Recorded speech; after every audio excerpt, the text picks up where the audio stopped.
రోజులుగా 25 2 నెలలు అవుతుంది దాదాపు 25-30 రోజులు నిరంతరంగా చెరువులలో కట్టుకున్నటువంటి ఇళ్ళ దగ్గరికి పోతున్నాను నేను. మురికి కాలువల మీద నిర్మించుకున్న గుడిసె కాడికి పోతున్నాను నేను. ఇవాళ ఈ మూసి ప్రక్షాళనపేట ఈయన చేస్తున్నటువంటి మామూలుగా లేదు కాదు, రణగుణ ధ్వనులు అవి చేస్తున్నా. ఏమనిపిస్తుంది అంటే రేవంత్ రెడ్డి గారు చెప్పే మాటకి చేసే పనికి పొంతం లేదు కాబట్టి ఇవాళ నాలాంటి రెండు గొంతు విప్పాల్సిన పరిస్థితి వచ్చిందని చెప్పి భావించి కాన్స్టాంట్గా నేను డే 1 నుంచి మొదలు పెడితే ఇవాళ వరకు కూడా ఇవాళ రేవంత్ రెడ్డి గారు చేస్తున్న ఈ చర్య తప్పు అంటున్నాను నేను. మేము పర్యావరణానికి వ్యతిరేకులం కాదు, మేము ప్రగతి కాముకులకు వ్యతిరేకం కాదు, మేము అన్యాయంగా అక్రమంగా దుర్మార్గంగా చట్టానికి విరుద్ధంగా పేదల ఇళ్ళు కూలగొట్టి వాళ్ళ రోడ్ల పాలు చేసి వాళ్ళ కడుపులో మట్టి కొడుతున్నటువంటి దానికి వ్యతిరేకమని అంటున్నాం మేము. ఉల్టా ఇంకా వాళ్ళని కూలగొట్టుకుంటా వీళ్ళు దొంగలు, వీళ్ళు ఆక్రమించుకొని కట్టుకున్నారు, వీళ్ళ వల్లనే మొత్తం వరదలు వస్తున్నాయనేటువంటి చిత్రీకరణ ఏదైతే ఉందో అది తప్పంటున్నామమ్మా మేము. ఈవెన్ సేమ్ మూసి ప్రక్షాళన విషయంలో కూడా వీళ్ళు అనుకున్నట్టు చెప్తున్నట్టుగా ఈ మూసి మనకు కనపడేటువంటి ఇక్కడ ఏంటి మనం కింద డాంబరి షీట్లు వేసుకొని జీవించే వాళ్ళది ఇల్లు కాదు సుమా. ఇవాళ గుడిసెలలో ఉండే వాళ్ళ గురించి కాదు సుమా. ఇవాళ బాజప్తా లేఅవుట్లలో ఇల్లు కట్టుకొని కాలనీల రూపంలో ఉంటున్నటువంటి ఫణిగిరి కాలనీ, ఇవాళ ఇంజనీరింగ్ సిండికేట్ వాళ్ళు కట్టించినటువంటి అపార్ట్మెంట్స్, ఇవాళ మారుతినగర్ లాంటి పురాతనమైన చైతన్యపురి కాలనీలో కూడా ₹1 కోటి నుంచి 5 కోట్ల విలువైన ఇల్లుంటే వాటిని మేము కూలగొడతామని చెప్పి RBX రివర్ బెడ్ ఎక్స్ అని చెప్పి మార్కింగ్ చేసి ఇవాళ మేము ఇది బఫర్ జోన్లో ఉంది, ఇది FTLలో ఉందని చెప్పి భయపడతా ఉంటే ఇవాళ ఎవరమ్మా అసలు చెప్పండి. చాదరగట్టు చాలామంది ఏమనుకుంటుంటే చాదరగట్టు కాడ వరదలు వచ్చినప్పుడు కొట్టుకపోయే ముంపు గురేటువంటి గాగుడిసెలు అనుకుంటారు, అవి కాదు మేము మాట్లాడుతుంది. వాటికి తప్పకుండా ఒక పరిష్కారం చెప్పాల్సి ఎక్కడ ఉంది, అది వేరే విషయం. కానీ బాజప్తా పట్టా భూములు లేఅవుట్ చేయబడ్డ కాడ కొనుక్కొని బ్యాంకు రుణాలు తీసుకొని కట్టుకున్న బ్రహ్మాండమైన భవంతులను కూడా మేము కూలగొడతాం, ఇది బఫర్ జోన్లో ఉందని చెప్పి భయపెట్టించినప్పుడు ఇక అంతకంటే దుర్మార్గమే ఉంటుందమ్మా. వాళ్ళు లబోదిబోం అంటున్నారు. అందువల్ల ఇవాళ దాని గురించి నేను మాట్లాడాను. ఇవాళ కేటీఆర్ గారు హరీష్ రావు గారు మాట్లాడినాడు, టీఆర్ఎస్ పార్టీ రియాక్ట్ కాన్నాడు, ఇవాళ నేను రియాక్ట్ అయ్యాను. అయినా టీఆర్ఎస్ పార్టీకి రియాక్ట్ అయ్యేటువంటి అధికారం లేదు, ఎందుకంటే వాళ్ళు కూడా మూసి ప్రక్షాళన పేరిట ఒక SPV ఫ్లోట్ చేసి దానికి సుధీర్ రెడ్డి గారిని చైర్మన్గా ఇచ్చి ఆఫీస్ కూడా పెట్టి వాళ్ళు ఏం చేసిండ్రు, వాళ్ళు కూడా మాట్లాడిన మాటలు ఉన్నాయి. కేసీఆర్ గారు 10,000 ఇల్లు కూలగొట్టాల్సి వస్తుంది, 20,000 ఇల్లు అందుకని వాళ్ళకి అధికారం లేదు. నేనుగా తప్పకుండా ఇవాళ ఇక్కడ జరుగుతున్నటువంటి ఈ హైడ్రా డ్రామా కావచ్చు, మూసి ప్రక్షాళన పేరిట జరుగుతున్నటువంటి ప్రజల ఇళ్ళ కూల్చివేత సంబంధించిన అంశం కావచ్చు, దీని మీద నేను కాన్స్టెంట్గా కొట్లాడుతున్నా. నేను ముఖ్యమంత్రి గారి బహిరంగ లేఖ కూడా రాశాను. నేను మూసి మంచినీళ్ళ లాంటి వాగు పారవలసిందే, నల్లగొండ విముక్తి కావాల్సిందే, ఇక్కడి ప్రజానికానికి మురికి కంపు దోమలు ఈగల బాధ పోవాల్సిందని చెప్పి నేను కూడా అంటున్నా. కానీ దానికి ఒక పద్ధతి ఉంటుంది, దానికి ఒక పద్ధతి. ఈ పద్ధతి గురించి నేను ప్రశ్నిస్తున్నాను. నేను నీ మూసి ప్రక్షాళన గురించి కానీ మోడరేషన్ ఆఫ్ మూసి కానీ ఈ పర్యావరణ శాస్త్రవేత్తలు మాట్లాడేదానికి నేను వ్యతిరేకంగా మాట్లాడుతున్నాను. నేను ఇవన్నీ చేద్దాం, ఎట్లా చేద్దాం రా, నీకు నువ్వుగా చేస్తా అంటే ఎట్లయితే చెప్పండి. ఇవాళ రంగనాథ్ గారు ఉన్నారు, వారు ఓపెన్గా ఎవరికి నోటీసులు ఇవ్వాల్సిన అక్కర్లేదు, నా పనే కూలగొట్టుడు, నాకు పైనుంచి ఆదేశాలు ఉన్నాయి అని చెప్పి సాటర్డే సండే ఏ కోర్టు లేని రోజు చూసుకొని కూలగొడతా ఉంటే కోర్టు అడిగిందమ్మా, అసలు మీకు తెలియదా హాలిడే వచ్చిందంటే మీరు ఇల్లీగల్ కూలగొట్టే అధికారం లేదనే విషయం తెలియదు అని చెప్పి ఇవాళ జడ్జి గారు ప్రశ్నించారమ్మా. మరి వాళ్ళకి ఎవరి దిక్కమ్మా మన నీళ్ళు కాకపోతే. అందుకని నేను వాళ్ళు మాట్లాడు ఇక ఆయన విజ్ఞతకు వదిలిపెడుతున్నా, నేను ఆయన గురించి మాట్లాడు. కానీ నేను ఒక మాట అన్నాను నేను నా ఉత్తరంలో, అంతకుముందు కూడా అన్నా ఏంటంటే, మీకు నిజంగానే కనుక పేదలకు ఏదో రేస్ కోర్స్ జాగలో 100 ఎకరాలలో బ్రహ్మాండమైన ఇల్లు కట్టిస్తా అని చెప్పే మీరు ఇవాళ పోలీస్ లేన్లలో ఉండేటువంటి ఆ భూములలో ఇల్లు కట్టిస్తాను మీరు గింత గొప్పగా మీరు ఆలోచిస్తున్నప్పుడు గింత ఆదరాబాదలు చేసే కర్మ నీకు ఏం పట్టిందయ్యా? మూసి ఇవాళ వచ్చింది కాదు, మూసి 100 సంవత్సరాలుగా ఉన్నటువంటి నది అది. ఈ మూసి ఇవాళ పొల్యూట్ కాలేదు, 40-50 ఏళ్ళ క్రితం పొల్యూట్ అయినటువంటి నది ఇది. దీన్ని ఎట్లా ప్రక్షాళన చేయాలో ఇవాళ కాకపోతే ఇంకో 10 రోజుల తర్వాత చెయ్యి, 1 మంత్ తర్వాత చెయ్యి, నివృత్తి చేసిన బాధ్యత నీకు లేదా అనేది నా ప్రశ్న. అందుకల్లా నేను అన్నాను, ఇవాళ మీరు ఏదో 5,000 రూపాయలు ఇచ్చి మాట్లాడిస్తున్నారు, మీరు రెచ్చగొడుతున్నారు మీరు అనేది ఇది నిజమే అయితే మీ నిర్ణయమే నిజమని చెప్పి ప్రజలు భావిస్తే మీరు నేను ఇద్దరం కలిసి గన్మెన్ లేకుండా పోదాం, ఇటుపక్క ఒకరోజు పోదాం, అటుపక్క ఒకరోజు పోదాం, ప్రజలు ఏమంటారో విను. ఒకవేళ నిన్ను శబాష్ అని కనుక ప్రజలంటే నిన్ను ముక్కు నేలకు రాసి నా ఎంపీ పదవికి రాజీనామా చేసి ఇవాళ శబాష్ రేవంత్ రెడ్డి గారు అని చెప్పి నేనే చెప్పిపోతా అని చెప్పాను. ఇంతకంటే ఎక్కువ ఎంత చెప్పండి. అందుకని నాదేం మారలే, నా నా ఆలోచన మారలేదు, నా కమిట్మెంట్ మారలేదు, నా ప్రజల పట్ల నా తపన మారలేదు. ఎక్కడ అన్యాయం ఉంటుందో అక్కడ ఈటలో ఉంటాడు, ఈటలు బట్టిగా బెదిరిస్తే అదల కొడితే గివి చేస్తా గిట్లా భయపడ్డాడు కాదు. రాజశేఖర్ గారు ఉన్నప్పుడు మీకు తెలుసు, నేను నా రింగ్ రోడ్ల భూమి గుంజుకున్నప్పుడే ఇలా నా 120 కోట్ల భూమి 9 ఎకరాల భూమి గుంజుకున్నాడే, భూమి గుంజుకుంటావు కావచ్చు కాక కానీ నన్ను లొంగ తీసుకోలేమని చెప్పాను నేను. కేసీఆర్ గారు నా మీద ఎన్ని చేయాలని చేసిండు. ఇవాళ వీరు కూడా ఏముంటుంది, అడగోలుగా వేస్తాడు మాటలు, ఏది పడితే అదే మాట్లాడుతుంటాడు, ఎవరి మీద పడితే వాళ్ళ మీద ఆరోపణ చేస్తాడు. కానీ తెలంగాణ సమాజానికి ఎవరు ఏందో తెరిచిన పుస్తకంలాగా ఉంది. నా జీవిత చరిత్ర ప్రజల కళ్ళ ముందు 25 ఏళ్ళుగా ఉంది.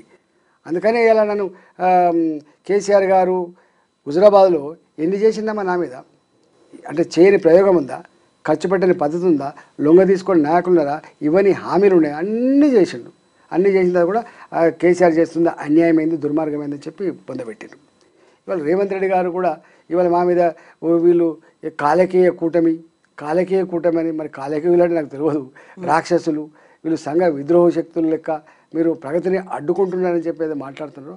ఇక ఆ విషయం మీద నేనేం మాట్లాడుతున్నానో ఏం చేస్తున్నానో, ఆయన ఏం మాట్లాడుతున్నా ఆయన ఏం చేస్తుండో జడ్జిమెంట్ చేయాల్సింది ప్రజలు తప్ప వేరే వాళ్ళు కాదమ్మా. రాజేంద్ర గారు, ఇప్పుడు హైడ్రాకి సంబంధించి బీజేపీలో డిఫరెంట్ వర్షన్ వినిపిస్తుంది అనేది అవుట్ రేట్గా ఇంకొక ఎంపీ రఘునందర్ గారు సపోర్ట్ చేస్తున్నారు. హైదరాబాద్ కూడా మరో వయనాడు కావాలా అనేది, అంతకుముందు వాళ్ళు చేయలేదు కాబట్టి వీళ్ళు కూడా చేయకుండా ఉండాలా అనే ఒక క్వశ్చన్. నేను కంప్లీట్గా మద్దతు ఇస్తున్నాను అనే మాట. అంటే ఒక మాట అమ్మా, మా పార్టీ డిఫరెన్స్ ఆఫ్ ఒపీనియన్ లేదు.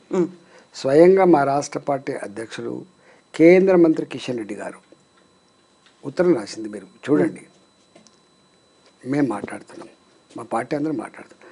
వారికి అక్కడ లోకల్గా ఏమైనా వ్యక్తిగతమైన ఉండొచ్చు, కానీ వారిది కూడా రేవంత్ రెడ్డి గారి ప్రభుత్వం ఏ ప్రగతికామకమైన నిర్ణయం తీసుకుంటూ దానికి నాకు వెల్కమే కానీ పేదల ఇల్లు కూలగొట్టమని దానికి నా మద్దతు లేదు అని చెప్పిండు ఆయన.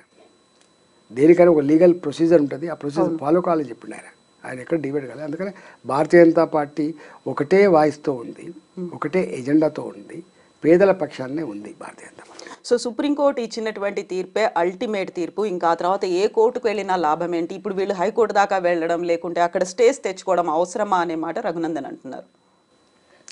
ఎవరు చేసినా ఒకటి మాట్లాడతారు. ఈవెన్ సుప్రీంకోర్టు ఆఫ్ ఇండియా కూడా జడ్జిమెంట్ ఇవ్వచ్చు, హైకోర్టు కూడా జడ్జిమెంట్ ఇవ్వచ్చు.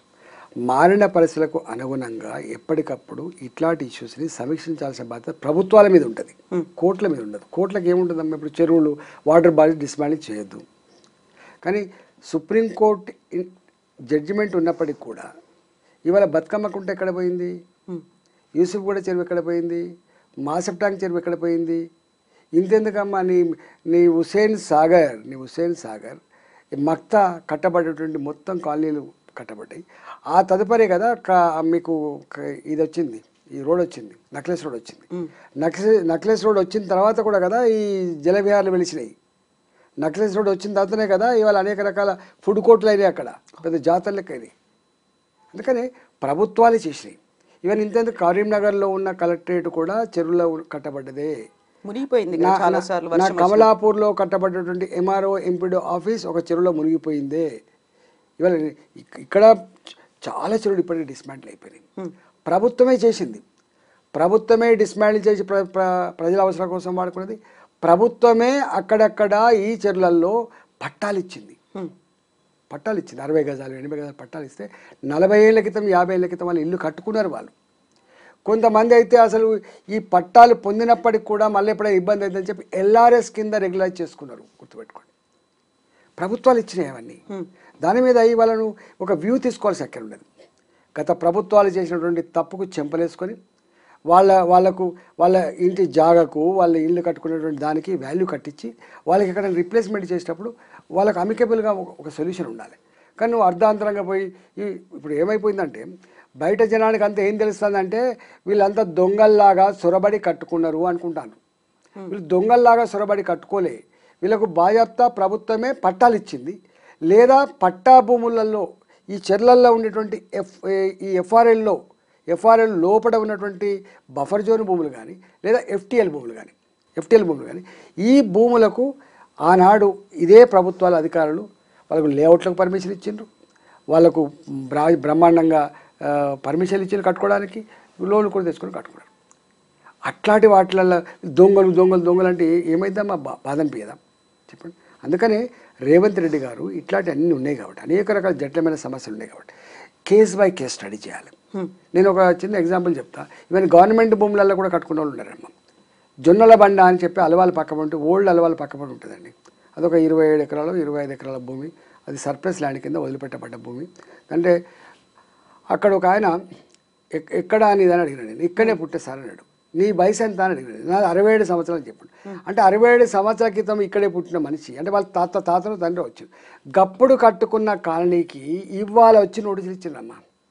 వాళ్ళు అంతా ఒడ్డెరులు, వాళ్ళు ఎంత అన్యాయమంటే చెప్పండి. ఇట్లా అనేకం ఉన్నాయి.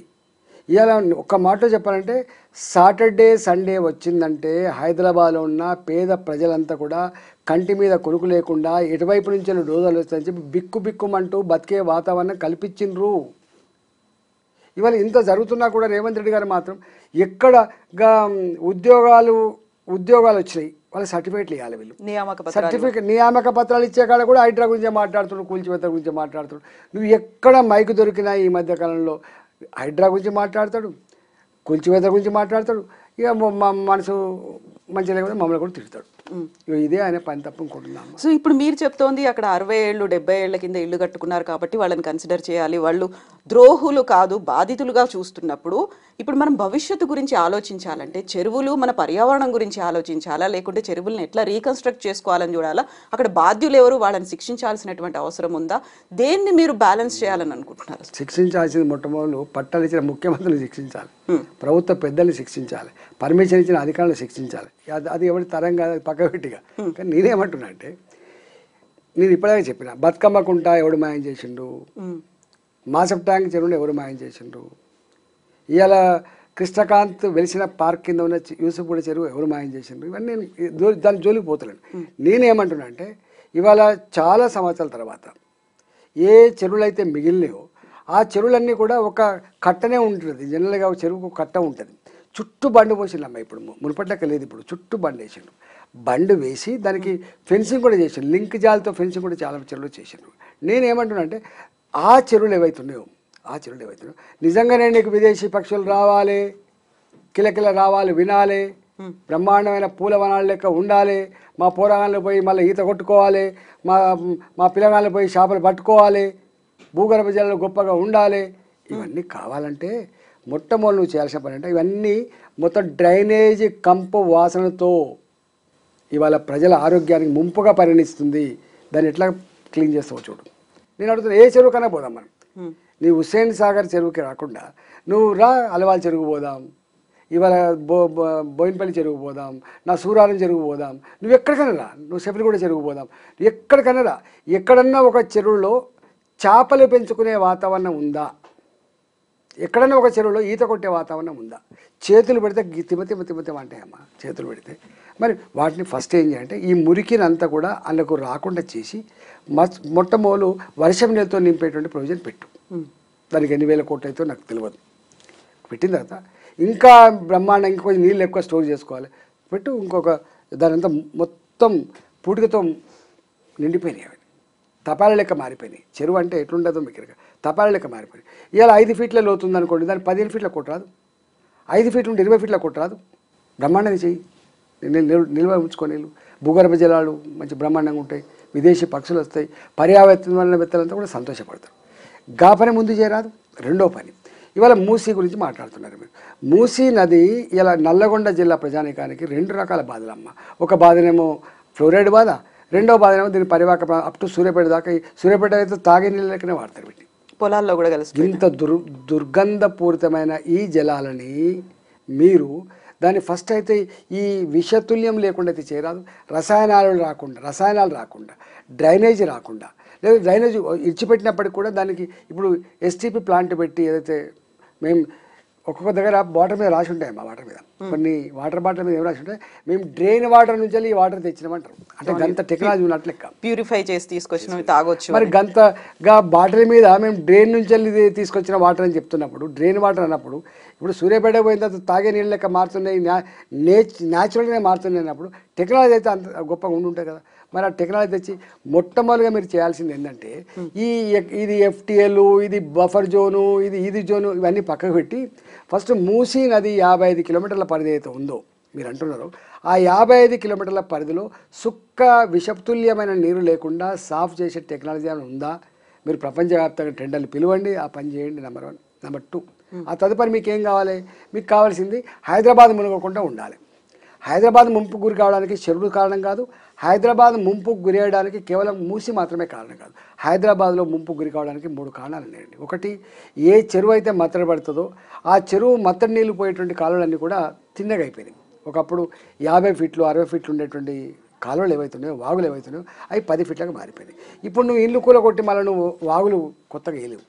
ఏం చేయాలి? నువ్వు ఆ నీళ్ళని, మత్తడి నీళ్ళని ఇక్కడనే కూడా రోడ్లు ఉంటాయంటే మనకు రోడ్డు ఉంటుంది, ఏదైనా రోడ్డు తీసుకొని ఓ 15 ఫీట్లో 20 ఫీట్లో, ఇప్పుడు ఎస్ఎన్డిపి కింద కొన్ని చేసింది నేను చూసిన. మన గవర్నమెంట్లో స్ట్రాటజిక్ నాలా డెవలప్మెంట్ ప్రోగ్రామ్ కింద కొన్ని వేల కోట్ల రూపాయలు పెట్టి కొన్ని చేసిండ్రు. ఏం చేసిండ్రు? బాజప్తా రోడ్డు కింద డ్రైన్ కట్టి దాని మీద పర్ఫెక్ట్ రోడ్లు కూడా వేసిండ్రు. 100 ఫీట్ల లారీలు పోయినా కూడా కూలిపోయినటువంటి నాళాలు, 100 సంవత్సరాలకు కూడా పోయినటువంటి బ్రహ్మాండమైన నాళాలు నువ్వు కట్టే ప్రయత్నం చేయి. ఫస్ట్ ఈ హైదరాబాద్ మునగకుండా, ఇళ్ళల్లో నీళ్ళు రాకుండా ఉండాలంటే మొట్టమొదటి జరగాల్సింది ఏంటిది? ఇగో ఈ వరద నీళ్ళు ఏవైతున్నాయో, వరద నీళ్ళు అవి ఆగకుండా మీరు డెవలప్ చేయొచ్చు. దానికి ఎక్కడ ఇల్లు కూలగొట్టాల్సిన అక్కర్లేదు, ఎక్కడ గుంటెడ భూమి అక్వైర్ చేయాల్సిన అక్కర్లేదు. నెంబర్ 1. నెంబర్ 2, ఇవాళ మొత్తం డ్రైనేజ్ వాటర్ ఉన్నది. అంటే పొంగుతా అంటే పొలుతాంటాయి. ఈ డ్రైనేజ్ వాటర్ ఎంత వస్తుంది?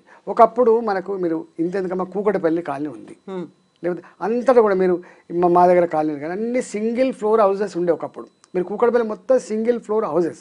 ఇవాళ ఒక్కొక్క ఆ సింగిల్ ఫ్లోర్ హౌస్ కింద 6 అంతస్తుల అపార్ట్మెంట్లు వచ్చినాయి, 10 అంతస్తుల అపార్ట్మెంట్లు వచ్చినాయి. ఆనాడు నివసించే ప్రజలు 2000 జనాభా ఉంటే ఇలా 20,000 జనాభా, 2 లక్షల జనాభా కూడా పెరిగిపోయింది మీకు తెలుసు. నేనేమన్నా ఆనాటి ఇంకా డ్రైనేజీ లైన్లు, ఆనాటి డయా పైపులు కాకుండా ఇప్పుడు ఎంత జనాభా ఉంది దానికి అనుగుణంగా మీరు కొన్ని డ్రైనేజ్ పైపులు వేసే ప్రయత్నం చేయండి. ఎందుకు వేస్తలేదు మీరు చెప్పండి. నెంబర్ 2. నెంబర్ 3 ఏంటంటే ఇవాళ మూసీ నది కూడా నేను ఇంతకుముందు చెప్పినట్టుగా డ్రైనేజీ వాటర్ రాకుండా, విషతుల్యాలు ఉండకుండా మంచినీళ్ళ కాలువలుగా బాగా మార్చిన తర్వాత 1,50,000 క్యూసెక్ల నీళ్లు పోతాయని మీరు అంటున్నారు. ఈ 1,50,000 క్యూసెక్ల నీళ్లను క్యారీ చేసే కెపాసిటీ ఉన్న మూసీ కావాలి. అది ఎంత విడ్త్ ఉండాలి, ఎంత డెప్త్ ఉండాలి, దానికి మంచిగా సిమెంట్ వాల్స్ ఎట్లా కట్టాలి ప్లాన్ చేయండి. గప్పుడు ఈ 1,50,000 క్యూసెక్ల నీళ్ళు పోవడానికి ఈ వాగు సరిపోయినప్పుడు అక్వైర్ చేద్దాం. వాళ్ళ బిల్డింగ్ ₹1,00,00,000 ₹2,00,00,000 వాళ్ళకి మాట్లాడు. వాళ్ళకు పక్కకి ఎక్కడైనా మీరు కట్టిపిస్తారా, లేకపోతే ఎక్కడైనా గవర్నమెంట్ ల్యాండ్లో కట్టిపిస్తారా, వాళ్ళకి ₹10 కంపెనీ చేయిస్తారా? చెయ్యి, ఎవడొద్దంటాడు మీరు. కానీ ఈ ప్రైమరీని ఇవన్నీ ఏం చేయకుండా, నువ్వు డిపిఆర్ఏ లేకుండా, టెండర్లే లేకుండా, పైసలు ఏందో తెలియకుండా నువ్వు ఫస్ట్ కూలగొట్టే ప్రోగ్రామ్ పెడితే ఎట్లా అంటే లెక్క? ఇవన్నీ చేసుకుంటూ ఏది ముందు చేయాలో అది ముందు చేస్తలేడు, ఏది చివరికి చేయాలి, ఇవన్నీ ఎప్పుడు చేయాలి? చివరికి చేయాలి. గత్యంతరం లేక ప్రజలారా గిది పరిస్థితి. 1,50,000 క్యూసెక్లు నీళ్లు పోవాలంటే దీని బెడ్ విడ్త్ గింత ఉండాలి, దీని డెప్త్ గింత ఉండాలి, అందుకనే మాకు గింత కావాలి పెట్టు. ఇప్పుడు ఎంత ఇస్తలేరమ్మా, ఇవాళ రేపు మీకు రింగ్ రోడ్ వేసిండ్రు రాజశేఖర్ గారు అప్పుడు. ఇప్పుడు నాది స్వయంగా 9 ఎకరాల 17 గుంటలు పోయింది, 9 ఎకరాల పైన పోయింది. మాకు అక్కడ ఎకరం ఆనాడు 2 కోట్ల 3 కోట్లకి ఎకరం ఉండే, ఇప్పుడు 12 కోట్లకి ఎకరం అయింది. మాకు ఇచ్చిన డబ్బు ఎంత? 8 లక్షల రూపాయలు ఇచ్చిండు. ఇవాళ అక్వైర్ చేస్తే కూడా నువ్వు ఇచ్చేది పెద్ద ఎక్కువ తక్కువ ఏమి ఇవ్వవు.